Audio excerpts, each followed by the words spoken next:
من الشیطان الرجیم بسم اللہ الرحمن الرحیم وَلَقَدْ عَهِدْنَا إِلَىٰ آدَمَ مِن قَبْلُ فَنَسِيَ وَلَمْ نَجِدْ لَهُ عَزْمًا وَإِذْ قُلْنَا لِلْمَلَائِكَةِ اسْجُدُوا لِآدَمَ فَسَجَدُوا إِلَّا إِبْلِيسَ أَبَىٰ فَقُلْنَا يَا آدَمُ إِنَّ هَٰذَا عَدُوٌّ لَكَ وَلِزَوْجِكَ فَلَا يُخْرِجَنَّكُمَا مِنَ الْجَنَّةِ فَتَشْقَىٰ۔ حضرت آدم علیہ السلام کا تذکرہ ہو رہا ہے۔ 5 باتیں بیان ہو چکی ہیں اس سلسلے میں۔ 6ٹھی بات کل شروع کی تھی کہ شیطان نے سجدے سے انکار کر دیا، سارے فرشتوں نے اور جنات نے سجدہ کیا، لیکن شیطان نے سجدہ نہیں کیا۔ اور جب اللہ پاک نے شیطان سے باز پرس فرمائی ما منعک اللہ تسجد اذ امرتک، تجھے کس چیز نے منع کیا تھا سجدہ کرنے سے جب تجھے میں نے حکم دیا، تو نے اس حکم کی تعمیل کیوں نہیں کی؟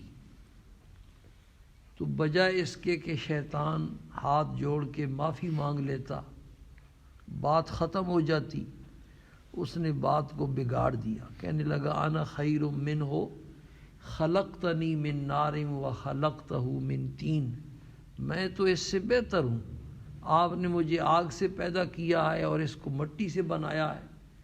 آگ کا کام ہے اوپر کی طرف جانا، شعلے بلند ہوتے ہیں، اور مٹی جو ہے نا وہ تو پستی ہے، تو کبھی بلندی جو ہے وہ پستی کے سامنے بھی جھکا کرتی ہے۔ بس یہ کہنا تھا کہ اللہ پاک کو جلال آیا، اللہ نے کہا فاہبط منہا، یہاں سے جو ہے نکلو، راندہ درگاہ بنا دیا۔ اللہ کا پہلے مقرب تھا، راندہ درگاہ بنا دیا، اور ساری زندگی کی جو نیکیاں تھیں وہ ساری ضائع اور برباد چلی گئی۔ یہ کل 6ٹھی بات شروع ہوئی ہے۔ شیطان کے سجدے سے انکار کرنے میں اور پھر آگے سے معذرت نہ کرنے میں ہمارے لیے عبرت کی کئی باتیں ہیں، جن میں سے ساری تو بیان نہیں میں کر سکتا اور نہ کرنا چاہتا ہوں، آپ سننے کے موڈ بھی نہیں ہیں۔ 3 باتیں میرا ارادہ تھا بیان کرنے کا نا۔ آج کل ہمارا تو روزمرہ کا کام ہے نا، 3 جگہ میں پڑھاتا ہوں، 3 مدرسوں میں، تو ہر طرح کے اسٹوڈنٹ ہوتے ہیں، کچھ پڑھنے والے، کچھ سونے والے، کچھ جو ہے نا غافل ہو کے بیٹھے، تو ان کو میں کہتا ہوں بھی طالب علموں کی 3 قسمیں ہیں۔ کتنی قسمیں ہیں؟ یہ سال کے شروع سے میں ان کو بتا دیتا ہوں، پھر درمیان میں اشارے کرتا رہتا ہوں۔ پہلی قسم ان طالب علموں کی ہے جو پڑھنا چاہتے ہیں، تو وہ رات کو مطالعہ بھی کر کے آتے ہیں، کتاب دیکھ کے آتے ہیں کل کیا سبق ہوگا، اور استاد کی بات بڑے غور کے ساتھ اپنے دماغ میں بٹھانے کی نیت سے کیا کرتے ہیں؟ سنتے ہیں۔ اللہ پاک نے ہر انسان میں سمجھنے کی اور کیچ کرنے کی طاقت رکھی۔ جب بندہ سمجھنے کے ارادے سے سنتا ہے اور اس نیت سے سنتا ہے کہ یہ میرے دماغ میں بیٹھ جائے، تو وہ بیٹھ جاتی ہے۔ کئی ایسے ذہین ہوتے ہیں کہ ان کو پوری بات استاد کی ہو بہو یاد ہوتی ہے۔ میں یہ سید عبد المجید ندیم شاہ صاحب 2-3 سال پہلے ان کا انتقال ہوا، میں ایسا ذہن تھا میرا کہ میں ان کی تقریر سنتا نا تو الحمدللہ نحمدہ سے لے کر وآخر الدعوانا تک پوری تقریر مجھے ہو بہو یاد ہو جاتی، اور پھر میں انہی کی نقل لگا کے بیان کرتا جہاں بھی جاتا، تو لوگ کہتے ہیں یہ دوسرا ندیم ہے۔ تو اللہ پاک نے ہر آدمی میں یہ کیچ کرنے کی طاقت رکھی۔ تو یہ جو پہلی قسم ہے نا طالب علموں کی، جو سمجھنا چاہتے ہیں تو رات کو تیاری بھی کر کے آتے ہیں، وہ آگے دیکھ کے آتے ہیں، اور استاد کی بات کلاس میں توجہ کے ساتھ سن کے سمجھنے کی اور دماغ میں بٹھانے کی کوشش کرتے ہیں۔ یہ پہلی قسم ہے، یہ اصل ہے۔ اور دوسری قسم خالی الذہن، بالکل غافل ہو کر نہ سمجھنا چاہتے ہیں نہ سمجھنا چاہتے ہیں، بس ایسے بیٹھے ہوئے ہیں۔ آگے کوئی پلے بات پڑ گئی تو پڑ گئی، نہ پڑی تو نہ پڑی۔ وہ رات کو کتاب بھی نہیں دیکھتے، استاد کے سبق میں بھی توجہ سے نہیں بیٹھتے، اس کے بعد لڑکے جب بیٹھ کے یاد کرتے ہیں اس میں بھی ایسے ہی بیٹھے رہتے ہیں۔ بس گاڑی چل پڑی ہے، راولپنڈی سے کراچی پہنچ جائے گی، سال ختم ہو جائے گا، پہنچ جائیں گے۔ اور تیسری قسم جو ہے نا ان طالب علموں کی ہوتی ہے جو عدم فہم کا قصد کر کے بیٹھتے ہیں۔ کیا مطلب؟ نہ سمجھنے کا ارادہ کر کے بیٹھتے ہیں کہ ہم نے بالکل نہیں سمجھنا، یہ بڑی غلط باتیں بیان کر رہے ہیں۔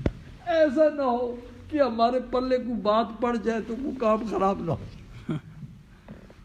کچھ ایسے بھی ہوتے ہیں، تو ان کو پھر سال کے درمیان میں میں کہتا ہوں یہ جو بیٹھے ہوئے نا یہ تیسری قسم میں سے، تو لڑکے سارے سمجھ جاتے ہیں کہ تیسری قسم سے کون سے مراد ہے۔ تو پتہ نہیں کس میں وہاں تو آپ کا موڈ ہی نہیں ہے سننے کا۔ میں چلو 3 ہی باتیں جو ہے نا بیان کرتا ہوں۔ کل ایک بات شروع کی تھی، شیطان کے اس واقعے میں ہمارے لیے عبرت کی بڑی باتیں ہیں۔ ان میں جو پہلی چیز ہے نا کہ شیطان بیچارہ مارا گیا کس وجہ سے؟ کہ اس کو بیماری تھی احساس گناہ کا فقدان۔ یہ بڑی خطرناک بیماری ہے، کل میں نے بڑی تفصیل سے اس کو بیان کیا کہ بندہ گناہ کرے لیکن اپنے گناہ کو گناہ نہ سمجھے اور اپنے آپ کو گناہگار نہ سمجھے۔ یہ بیماری جو ہے نا، اس کو کیا نام ہے اس کا؟ احساس گناہ کا فقدان۔ یہ شیطان میں بیماری تھی جس کی وجہ سے وہ بیچارہ توبہ نہیں کر سکا، معذرت نہیں کر سکا، معافی نہیں مانگ سکا، ہمیشہ ہمیشہ کے لیے رسوا ہوا اور راندہ درگاہ۔ اور اس بیماری میں ہمارا مسلمان معاشرہ، اس کی اکثریت کیا ہے؟ مبتلا ہے۔ اس کی کچھ تفصیلات آپ نے سنی۔ جس کو یہ بیماری لگ جاتی ہے اس کو پھر توبہ کی توفیق نہیں ہوتی اس گناہ سے۔ آج جو بات عرض کرنی ہے کل کرنی تھی، لیکن کل آپ سارے سوئے ہوئے تھے، اسی درمیان میں بات چھوٹ گئی تھی۔ آج جو بات کرنی ہے نا کہ یہ جو احساس گناہ کا فقدان ہے نا، اس بیماری کے لگنے کے بنیادی طور پر 2 سبب ہیں۔ پہلا سبب اس بیماری کے لگنے کا کیا ہے بھائی؟ گناہوں کی کثرت۔ جب بندہ مسلسل لگاتار گناہ کرتا ہے تو اس کا نتیجہ کیا ہوتا ہے؟ پھر اس کا دل مردہ ہو جاتا ہے۔ ایک تو یہ کہ بندہ بہک گیا، آج غلطی ہو گئی، کوئی غلط کام کر بیٹھا، توبہ طائب ہو۔ کوئی بندہ بھی پاک صاف نہیں ہے، ہم سے بھی گناہ ہوتے ہیں اور سب سے گناہ ہوتے ہیں۔ یہ معاشرہ مسلمانوں کا ایسا ہے، اب حالات ایسے بن چکے ہیں کہ گناہوں سے بچنا اگر آپ چاہتے بھی ہیں نا تو پھر بھی نہیں ہو سکتا۔ تو یہ کبھی کبھار ہو گیا ہی، لیکن ایک آدمی کر رہا ہے۔ یہ جو گناہوں کی کثرت ہے نا، اس کی وجہ سے پھر ایک وقت ایسا آتا ہے کہ بندے کا یہ جو دل ہے نا یہ مر جاتا ہے۔ حدیث شریف کا مضمون ہے نا کہ جب بندہ گناہ کرتا ہے تو اس کے دل پر ایک سیاہ نقطہ لگ جاتا ہے۔ توبہ کرتا ہے تو وہ نقطہ دھل جاتا ہے، پھر دل زندہ ہو جاتا ہے۔ پھر گناہ کرتا ہے، پھر نقطہ لگ جاتا ہے، پھر توبہ کرتا ہے، پھر دل زندہ ہو جاتا ہے۔ لیکن اگر توبہ نہیں کرتا تو وہ نقطہ پکا ہو جاتا ہے۔ پھر ایک اور گناہ کیا، پھر ایک اور نقطہ لگ گیا، پھر ایک اور، تو یہ نقطے لگتے ایک وقت ایسا آتا ہے کہ اس کا دل نقطوں سے بھر کے بالکل کیا ہو جاتا ہے؟ سیاہ ہو جاتا ہے۔ تو حدیث شریف میں آتا ہے کہ یہ وقت ہوتا ہے روحانی طور پر دل کے مردہ ہونے کا۔ اب جب دل مردہ ہو گیا نا تو پھر اللہ کی طرف سے مہر لگ جاتی ہے، پھر اس کے اندر سے احساس ختم ہو جاتا ہے، پھر اس کو اچھائی نظر نہیں آتی اور گناہ نظر نہیں آتا، نیکی نظر نہیں آتی، برائی نظر نہیں آتی۔ حدیث شریف میں آتا ہے سرکار دو عالم صلی اللہ علیہ وسلم نے ارشاد فرمایا، بھائی جیسے لوہے کو زنگ لگ جاتا ہے نا، اسی طرح گناہوں کی وجہ سے انسان کے دل کو بھی زنگ لگ جاتا۔ تو صحابہ نے پوچھا اللہ کے پیغمبر، لوہے کو زنگ لگ جائے تو اس کو تو بھٹی میں جلاتے ہیں اور اس کا زنگ دور ہو جاتا ہے، پھر ٹھیک ٹھاک ہو جاتا ہے، تو دل کو جب زنگ لگ جائے تو اس کے دور کرنے کا کیا طریقہ ہے؟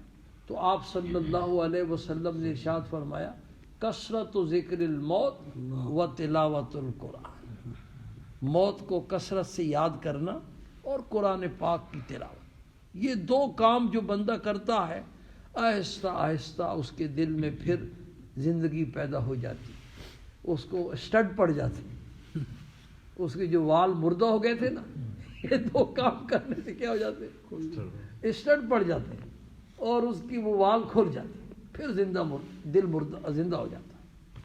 اور موت کو کثرت سے یاد کرنے کا بھائی یہ مطلب نہیں ہے کہ بندہ تسبیح لے کے موت کا ذکر شروع کر دے۔ موت کو کثرت سے یاد کرنے کا طریقہ یہ ہے کہ آدمی جو ہے نا سوچا کرے موت کے بارے میں۔ کہتے ہیں نا قبرستان کا چکر، تو میں کہتا ہوں 4 چکر لگایا کرو، ان میں ایک چکر کس کا ہے بھائی؟ قبرستان کا۔ قبرستان کا چکر لگایا کرو تو قبرستان کی یاد جو ہے نا، قبریں جو ہے نا موت کو یاد دلا، اور سوچا کرو۔ جتنے یہ مشہور و معروف شخصیات آئیں ساری دنیا سے چلی گئی، ابھی اس سال ڈاکٹر عبدالقدیر خان صاحب بھی دنیا سے تشریف لے گئے، اور سمجھ میں نہ آئے تو اپنے خاندان کے بارے میں سوچا کرو۔ میں جب گاؤں جاتا ہوں تو اکثر الحمدللہ قبرستان جاتا ہوں تو وہاں قبروں پر تاریخیں لکھی ہوتی ہیں، تو ان سے مجھے یاد آ جاتا ہے کہ یہ اس سن میں اتنے گئے، سن میں اتنے گئے، سن میں اتنے گئے۔ تو اپنے خاندان میں سوچا کرو کہ میرا پردادا جو ہے نا، ہمارے گھر میں کبھی بھی پردادے کا تذکرہ ہوا ہے؟ تو بھائی ایک وقت ایسا آئے گا کہ ہم سب نے کیا بننا ہے؟ پردادا بننا ہے۔ دادے تو ہم میں سے اکثر بنے ہوئے ہیں۔ پوتوں کی شادی جو ہے نا، کبھی سنا ہے کہ دادے کو پوتے کی شادی میں دیکھنی نصیب ہوئی، ولیمہ کھانا نصیب ہوا ہو؟ بہت شاد و نادر ایسے ہوتے ہیں کہ جن کو پوتے کا ولیمہ نصیب ہوتا ہے، اور جن کو نصیب ہوتا ہے نا وہ پیشاب پخانے کے بیچارے کیا ہوتے ہیں؟ محتاج ہوتے ہیں۔ تو جیسے بھئی ہمارے گھروں میں پردادے کا آج نام کوئی نہیں لے رہا، ایک وقت ایسا آئے گا کہ ہم نے بھی پردادا بننا ہے، آخر تابق ہے، کب تک؟ تو اس لیے موت کو جو بندہ سوچتا ہے، کثرت سے یاد کرتا ہے نا، اس کے دل میں احساس پیدا ہونا شروع ہو جاتا ہے، اس کو آخرت کی فکر لگنی شروع ہو جاتی ہے، اور پھر وہ آہستہ آہستہ اس راستے پہ چل پڑتا ہے۔ اور دوسری جو چیز آپ نے ارشاد فرمائی وہ قرآن پاک کی بھائی کیا ہے؟ تلاوت ہے۔ کوئی دن ایسا نہ ہو کہ قرآن کھولے نہیں، قرآن کو کھولے ضرور، خاص کر کے فجر کے وقت۔ قرآن پاک کا ارشاد ہے ان قرآن الفجر کان مشہودا، ہمارے بزرگوں کا معمول تھا کہ فجر کے بعد ایک صفحہ بھی پڑھے نا لیکن کھولتے ضرور۔ اس لیے قرآن پاک کی تلاوت کا معمول بنائیں۔ قرآن پاک کی تلاوت، کئی دفعہ آپ کو ذکر کیا کہ امام احمد ابن حنبل کو اللہ پاک کی ملاقات ہوئی، زیارت ہوئی خواب میں، تو انہوں نے اللہ پاک سے پوچھا اللہ تیری ذات تک پہنچنے کا سب سے آسان اور قریب ترین راستہ کون سا ہے؟ تو اللہ نے ارشاد فرمایا تلاوت القرآن، قرآن کی تلاوت۔ انہوں نے پوچھا بفہم او بلا فہم، سمجھ کر کے ہو یا بے سمجھے ہو؟ تو اللہ نے ارشاد فرمایا بفہم او بلا فہم، سمجھ کر کے ہو یا بے سمجھے ہو، بہرحال قرآن پاک کی تلاوت بندے کو میرے قریب کرتی ہے۔ اور جب بندہ اللہ کے قریب ہوتا ہے تو ظاہر بات ہے گناہوں سے دور ہوتا ہے، پھر اس کو نیکی کی توفیق ہوتی ہے، گناہ چھوڑنے کی کیا ہو جاتی ہے؟ توفیق۔ بلکہ ایسے بزرگ بھی گزرے ہیں کہ جن کو پڑھنا نہیں آتا تھا، وہ صرف انگلی پھیرتے رہتے تھے، قرآن پاک پر کیا کرتے تھے؟ انگلی پھیرتے رہتے تھے، بس اس انگلی پھیرنے نے ان کو کہاں سے کہاں پہنچا دی۔ ایک بزرگ تھے، ان کو الہام ہوا کہ فلاں بستی میں جاؤ، آج میرا ایک دوست فوت ہوا ہے اور تم اس کے جنازے میں شریک ہو جاؤ۔ یہ اس بستی میں پہنچے، جب بستی میں پہنچے تو وہاں تو کسی کو پتہ ہی نہیں تھا کہ آج کسی کا انتقال ہوا ہے، ایسا غیر مشہور شخص تھا۔ پتہ کرتے کرتے کرتے کسی کونے کھانچے میں پہنچ گئے، پتہ چلا یہاں فوتگی ہوئی، تو اس کے جنازے میں شریک ہو گئے۔ پھر بیٹھ گئے وہاں، اس کے عطا پتہ لیا اس کا، تو گھر والوں سے پوچھا بھی اس کا کوئی خاص عمل بتلاؤ۔ انہوں نے کہا بس عام مسلمان تھا، ان پڑھ آدمی تھا، نماز روزے کا بہرحال پابند تھا، فجر کو آتا اور آ کر کے قرآن کھول لیتا اور روتا رہتا، کہتا یہ میرے رب کا کلام ہے، یہ میرے رب کا کلام ہے، اور انگلی پھیرتا رہتا۔ انہوں نے کہا بس اسی عمل نے اس کو یہاں تک پہنچایا۔ تو بھائی ایک تو موت کو کثرت سے یاد کرو، اور دوسرا کیا ہے قرآن پاک کی تلاوت، اس سے جو ہے نا دل دوبارہ کیا ہو جاتا ہے، زندہ ہو جاتا ہے۔ بہرحال پہلا سبب کیا ہے، گناہوں کی کثرت۔ جب بندہ گناہوں کی کثرت کرتا ہے نا تو اس کا دل مردہ ہو جاتا ہے، جب دل مردہ ہو جاتا ہے تو اس کے اندر سے گناہوں کا احساس ختم ہو جاتا ہے۔ اور دوسرا جو سبب ہے نا، وہ دوسرا سبب کیا ہے، لا علمی۔ آج مسلمانوں کی اکثریت جو ہے ان بیچاروں کو نیکی اور گناہ کی پہچان نہیں، ان کو یہ پتہ ہی نہیں ہے کہ یہ گناہ کے کام ہیں، دبا دب کر رہے۔ کل بھی کچھ گناہوں کا تذکرہ ہوا تھا، دھڑا دھڑ کر رہے ہیں، دبا دب کر رہے ہیں، کثرت کے ساتھ کر رہے ہیں، ان کو پتہ ہی نہیں کہ یہ گناہ کے کام ہے۔ جب بندے کو پتہ ہی نہیں ہوگا تو ظاہر بات ہے پھر وہ کرے گا۔ تو یہ جو لا علمی ہے نا، یہ ایک بہت بڑا ہمارے گناہوں میں مبتلا ہونے کا سبب ہے۔ جب بندہ گناہ کو گناہ سمجھتا ہی نہیں ہے تو پھر اس کے دل میں گناہ کا احساس کہاں سے آئے گا بھائی؟ جب گناہ کو گناہ سمجھے گا نا تو پھر احساس ہوگا۔ میں یہ کئی دفعہ بیان ہو چکا ہے اس پر کہ گناہوں کی پہچان پیدا کرو۔ جن گناہوں کے بارے میں یقین ہے وہ تو بھائی یقین ہے کہ یہ گناہ کے کام ہے۔ جن کے بارے میں شک ہے نا بھائی، مفتیوں سے پوچھو، علماء سے پوچھو۔ کراچی سے لے کر کے پشاور تک یہ اتنے بڑے بڑے مدرسے قائم ہیں، ہر مدرسے میں ایک شعبہ ہے دارالافتاء کے نام کا، اور اس میں انہوں نے 10-15 مفتی بٹھائے ہوتے ہیں۔ جتنا بڑا مدرسہ ہوتا ہے اس میں اتنی زیادہ مفتی ہوتے ہیں۔ اور اب تو بڑے مدرسے والوں نے آن لائن فتوے بھی دینے شروع کر دیے، باقاعدہ ان کے ٹائم مقرر ہے، اس وقت سے اس وقت تک مفتی ٹیلی فون کے اوپر مہیا ہوگا، آپ جو ہے نا آپ فون کر کے پوچھ سکتے ہیں۔ تو جن گناہوں کے بارے میں یقین ہے وہ تو آپ کو پتہ ہے، ان کو چھوڑنے کی کوشش کریں، توبہ طائب ہوں۔ اور جن گناہوں کے بارے میں شک ہے کہ یہ گناہ ہے یا نہیں، میں غلط تو نہیں کر رہا ہوں یہ کام، تو اس کے بارے میں مفتیوں سے پوچھیں، علماء سے پوچھیں۔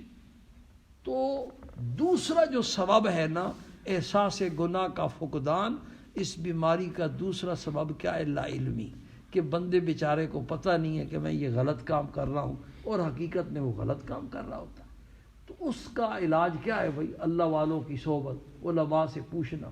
قرآن پاک میں اللہ پاک کا ارشاد ہے، ابھی یہ 16واں پارہ چل رہا ہے نا، اور یہ سورہ طٰہٰ چل رہی ہے، اس کے بعد اگلی جو سورت ہے وہ کیا ہے، سورہ انبیاء ہے، اور اس کا پہلا جو رکوع ہے نا، اقترب للناس حسابہم، اس میں ایک آیت آئے گی، اس میں یہ فاسألوا اہل الذکر ان کنتم لا تعلمون، بھائی اگر تمہیں پتہ نہیں ہے تو جن کو پتہ ہے ان سے پوچھو۔ اگر بیماری کا نہیں پتہ ہے تو ڈاکٹروں سے پوچھو گے، تو مسئلے کا نہیں پتہ ہے تو مفتیوں سے پوچھو گے، اگر کسی گناہ کا نہیں پتہ ہے تو تب بھی مفتیوں سے پوچھو گے، تو وہ تمہیں بتا دے گا بھئی یہ گناہ کا کام، یہ غلط کام ہے۔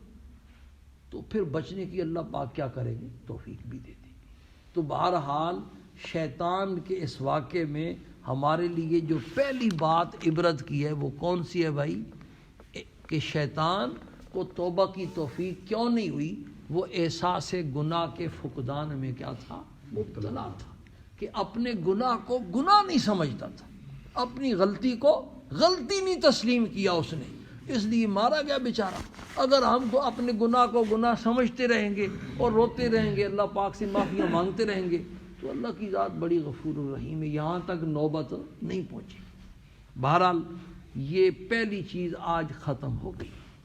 آخر میں ایک مسئلہ کل بیان کیا تھا، اسی کی مناسبت سے دوسرا مسئلہ یہ ہے کہ جس آدمی کی فجر کی سنتیں رہ جائیں، باقی سنتوں کا بھائی حکم یہ ہے کہ بندہ مسجد میں آئے اور جماعت کی نماز شروع ہو تو سنتیں نہیں پڑھ سکتا، زور کی سنتیں ہوں یا باقی کسی نماز کی بھی ہوں۔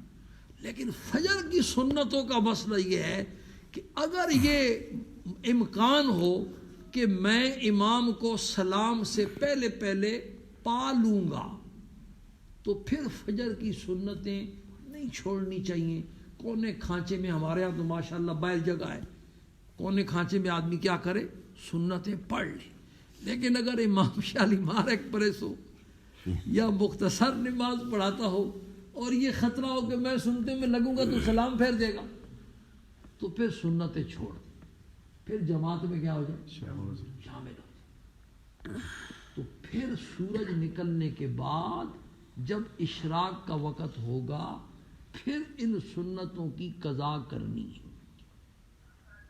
فجر فقہ حنفی میں مسئلہ کیا ہے کہ فجر کی 2 سنتیں جس کی رہ جائیں تو اس کی قضا کب کرنی ہے بھائی، سورج نکلنے کے بعد اشراق کے وقت قضا کرنی ہے، نہیں کرے گا تو گناہ ہوگا۔ اس لیے حدیث شریف میں آتا ہے فجر کی سنتیں نہ چھوڑو، اگرچہ تمہیں گھوڑے روند کیوں نہ ڈالیں۔ باقی نمازوں کی سنتیں رہ جائیں تو ان کی قضا نہیں ہے، لیکن فجر کی سنتیں رہ جائیں تو اشراق کے وقت ان کی کیا کرنی چاہیے، قضا کرنی چاہیے۔ اللہ پاک عمل کرنے کی توفیق نصیب فرمائے۔ الحمدللہ رب العالمین والعاقبۃ للمتقین والصلاة والسلام علی رسولہ محمد وآلہ واصحابہ اجمعین۔ اللہم ربنا آتنا فی الدنیا حسنۃ وفی الآخرۃ حسنۃ وقنا عذاب النار۔ ربنا ظلمنا انفسنا وإن لم تغفر لنا وترحمنا لنکونن من الخاسرین۔